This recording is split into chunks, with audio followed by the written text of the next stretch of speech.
Hey everybody.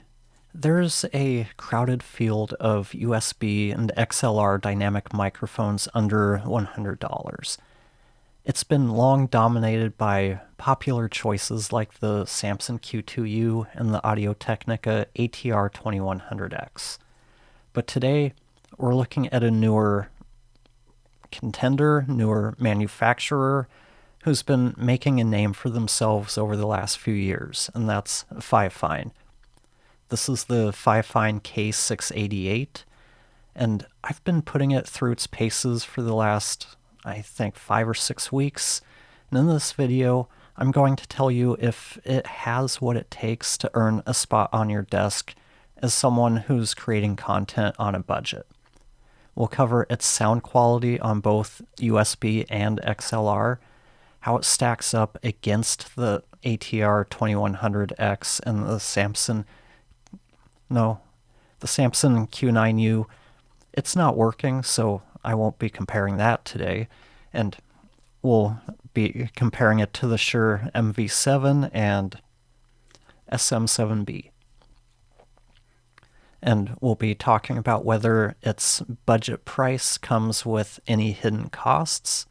So let's find out if the Fifine K688 is a good bargain microphone, or if it's just another cheap microphone that isn't worth your time. Disclaimer alert, before we start, in full transparency, Fifine did send me this microphone for review, and I do get to keep the mic. They didn't pay me, and they have no say in the content of this video outside of these basic requests. Video title includes brand and model number. Description, please put the product purchase link at the top. I'm not going to put it at the top, it'll be in the description. Please show the mic on the video cover. Well, that's pretty obvious. I do that for all of the mic reviews that I do. And our name is Fifine. That's fine. I'll let you decide if you think that these requests will bias my review at all. And just so you know, I would have done all of this anyway, and you can see that that's what I do in my other reviews. Throughout this video, I'll be switching the audio between the XLR and the USB outputs of the K688. That way you can hear if there's any difference. And I'll include the current audio source in the lower thirds so you can hear the differences for yourself. So, what is the K688? It's a dynamic microphone that has both a USB and XLR connectivity.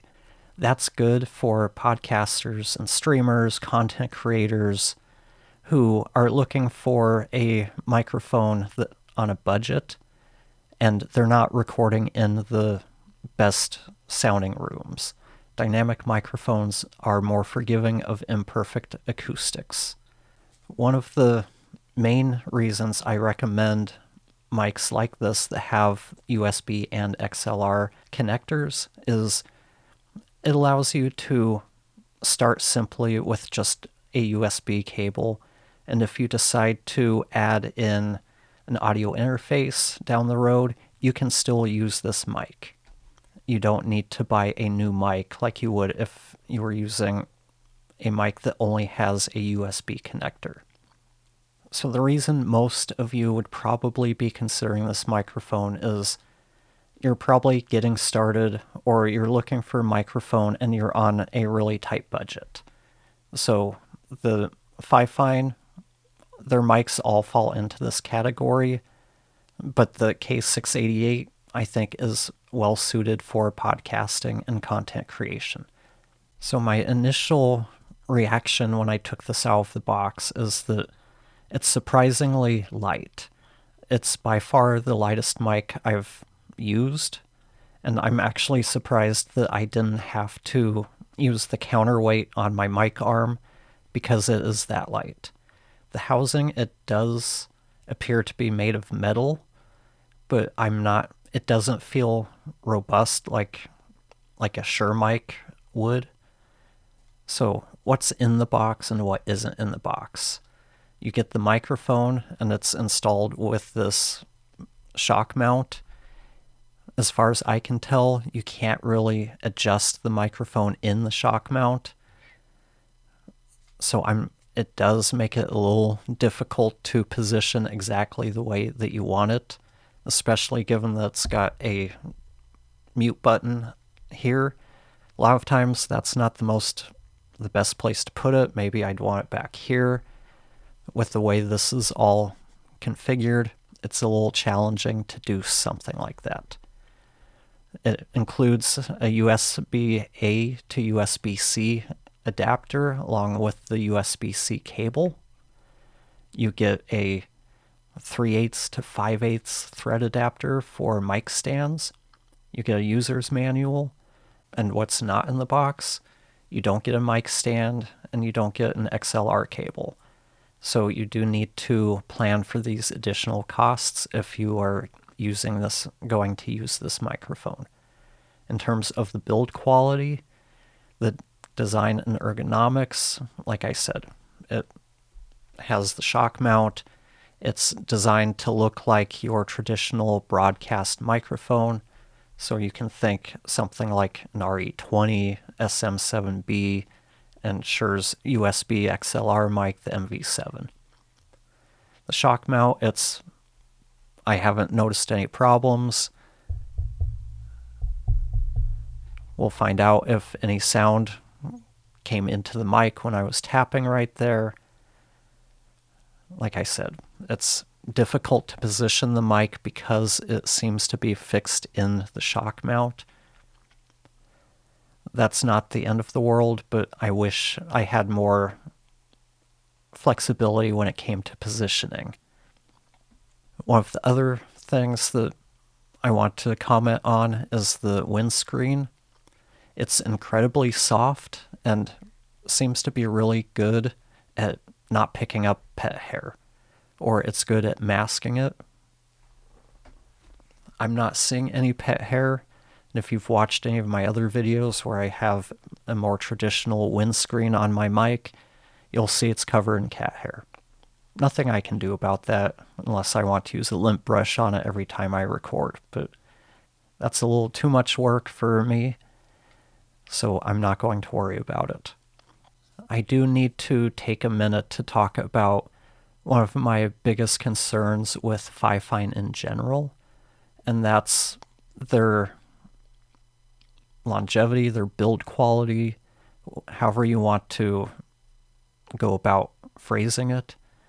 The lightweight nature, it does raise questions about the build quality of the mic itself, but I've also worked with a client who was using a different Fifine microphone. This one was a condenser, and it looked like it was more or less a Yeti clone, and it was fine for a few episodes, but after maybe a month or so, towards the end of the recordings, I started noticing we were getting a lot of noise or static. That would kick in probably at the 30 to 40 minute recording mark. And that's the type of issues that make me question the long-term build of Fifine mics. That, along with, it just seems like I've seen too many comments online about people getting ones that didn't work, having to return them. All of this combined needs to weigh into your decision when you're factoring in whether to, let me start that over. All of that should factor into your decision making before purchasing the K688. You might get one that works perfectly and will last a long time. You might not. I don't know from personal experience. I got one, it works. This is what it sounds like. But like I said, I've worked with another client who had one, worked for a month, and then didn't work so well after that. And before doing this video, I did go online and I did find that there are mixed reviews regarding Fifine's long-term reliability and their quality control. Kind of the budget lottery type perception we have of cheaper gear. That's not something you tend to worry about with more well-known brands, but something to be aware of. In terms of the features and performance, in USB mode, you get an on-body mute. I don't like touching the mic to mute it because you do increase the chances of some kind of handling noise, but it's there if you want to use it. And when I was looking online, I did see some people commenting about how it can be accidentally triggered if you're adjusting the mic and grabbing the mic, so be aware of that. The mic does have a 3.5 millimeter headphone port for zero latency monitoring. When I tested it with my headphones, I got some noise, more noise than I would like, but it's nothing like what I was getting with the Rodecaster in terms of the noise. Some people online talked about it being a little underpowered, but I'm not really sure I agree with that. If this doesn't have enough power for you or enough volume, you're trying to listen way too loudly. You get a knob for microphone gain, which has a 0 to plus 12 dB range, and overall, you'll hear if there's any real difference between the audio quality of the USB connector and the XLR connector. In other mic reviews that I've done where I've tested both the USB and XLR, I never heard a noticeable difference. There might be a very subtle difference, but nothing that's really night and day, nothing worth commenting on. When you're using the USB, you are limited to 16-bit 441K to 48K, which is CD quality. But to me, this is one of the biggest limitations with not just this mic, but many other USB mics, and even with browser-based recording platforms. While 16-bit is adequate for playback, 24-bit is preferable when we are recording, because it gives us more headroom and a better signal-to-noise ratio. I know this might all be technical, but it essentially means that 16-bit audio, it's going to be less forgiving because it's easier to distort if it's set too loudly, or you are prone to having too much noise in your recording if you set it too quietly. This doesn't matter much if you're recording with a browser-based platform like Riverside, because they're also limited to 16-bit recording. Let's talk about the ease of use real quick, and for this, we will start the comparisons. Right now, we're going to compare the Audio-Technica ATR2100X, which is connected via USB, and we'll be comparing that to the Fifine, also connected via USB. Both of these mics are USB and XLR. Both of these mics are under $100. Last time I checked, the ATR2100X is a $50 mic. When we use the K688 over XLR, we lose the mute, we lose the mic gain, and we lose the headphone and the volume adjustment. All we get is the XLR output. So let me know if you prefer the sound of the K688 over XLR, over USB, or if you even notice a difference. And let me know how you find the ATR2100X compared to the K688. Does one sound better to you than the other? Let me know in the comments below. For me, one of the things that I hear between these two is the K688 just has a little bit more of that broadcast mic sound compared to the ATR2100X. That's my opinion, but I do think that both of these mics, they are worthy purchases if you're looking for something that is going to give you good quality audio recordings. You really can't beat them for the price, and once you hit $100, you start hitting that law of diminishing returns pretty quickly. You're not going to hear, and we'll be doing a comparison with the SM7B in a few minutes, but chances are you're not going to hear a $300, $350 difference between these mics. Next, we'll be comparing the Fifine to the Shure MV7. This is the original MV7, not the MV7 Plus. But let's talk about the Fifine a little bit more. It's a dynamic mic like we talked about early on. It's a cardioid polar pattern. This means it's going to be pretty good at rejecting, I hate that word, not rejecting background noise. It's less sensitive to background noise. And dynamic mics, they're just going to be better for your typical recording in an untreated room. We'll let you decide if you're hearing a lot of sibilance. You shouldn't be hearing any plosives because we're positioning the mic so we're not talking directly into it, and that's the best way to avoid plosives.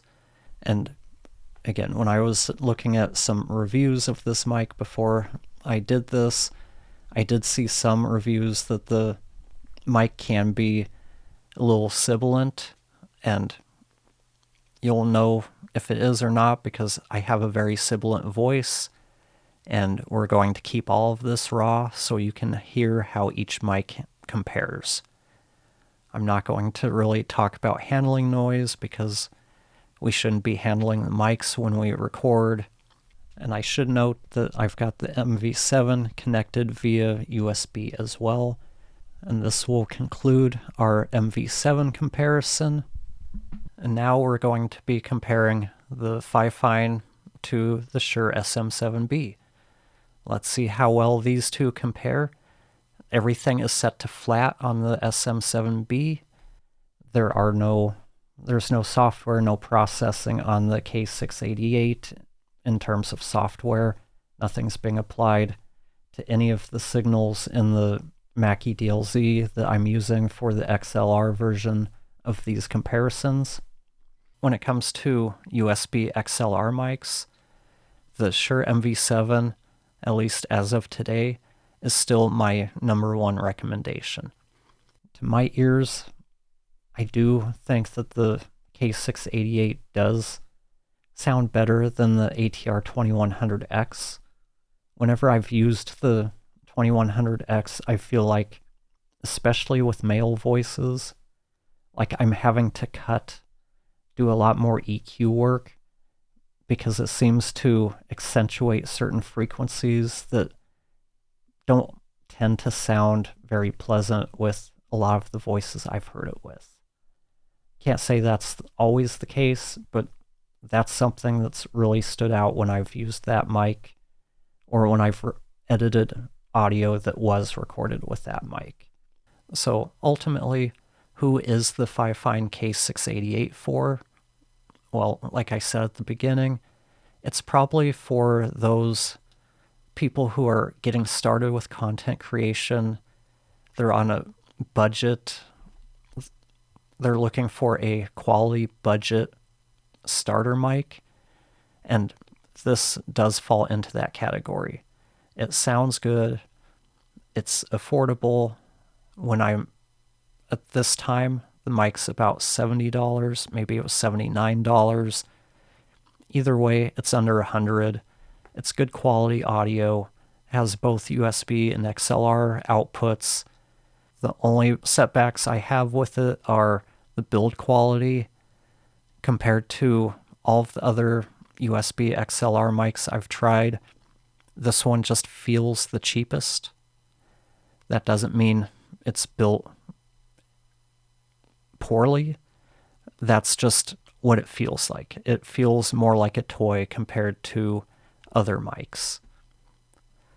Other people who might benefit from this mic is if you're looking for a microphone for doing Zoom meetings and you just want to sound better than using your laptop mic, this is a good mic for that. I feel if you're starting out, getting a mic with both USB and XLR connectors is the way to go, because as long as the mic is still working, you don't need to buy a new one if you start to upgrade other parts of your recording chain by adding like an audio interface or a Rodecaster, a DLZ, Mackie DLZ creator, stuff like that. You'll still be able to use the mic. Now we're going to pause for a moment and ask that if you are enjoying this video, please give it a thumbs up and consider subscribing to my channel to get more content like this, more content about editing audio, and just producing better sounding, better content. Overall, I feel this is a good starter mic, but it's probably not what I'd consider a forever mic. The audio quality, it is good. You're not going to question it. You're going to, as long as you position it well, you're going to get sound that isn't going to make anybody stop listening to your content. My biggest concern with this mic, and the reason I say it's not a forever mic, is because of that build quality, especially the electronics.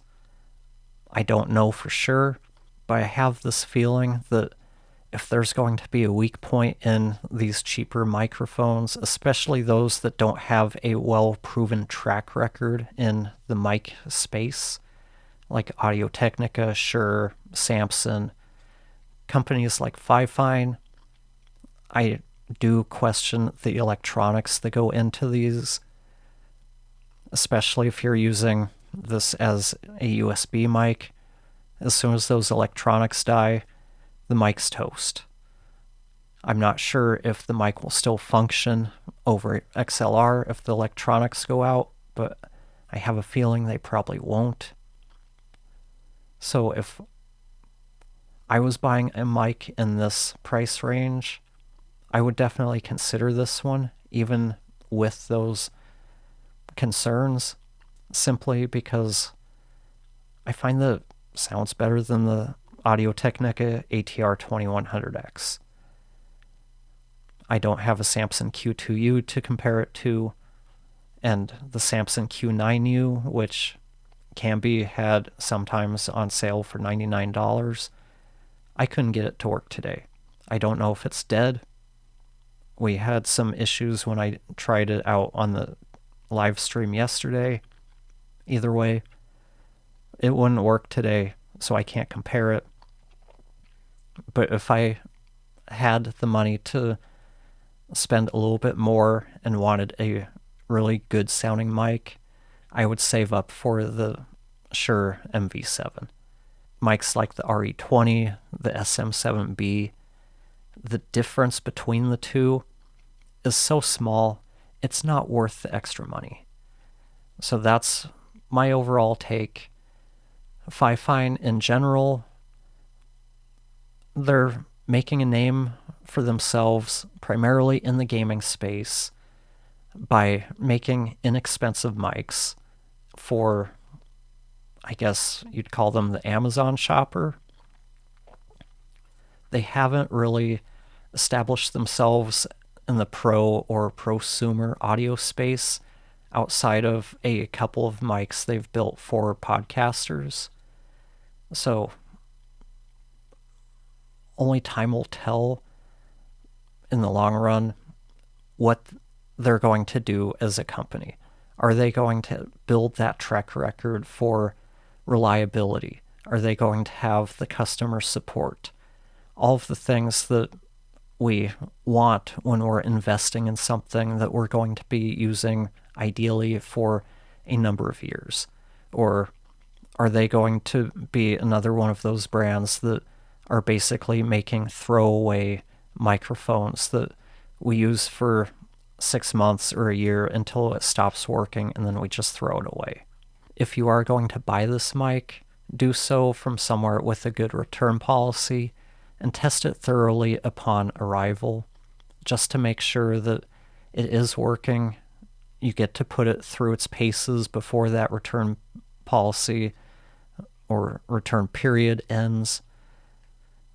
And the bottom line is the K688, it does sound way better than you expect a mic to sound.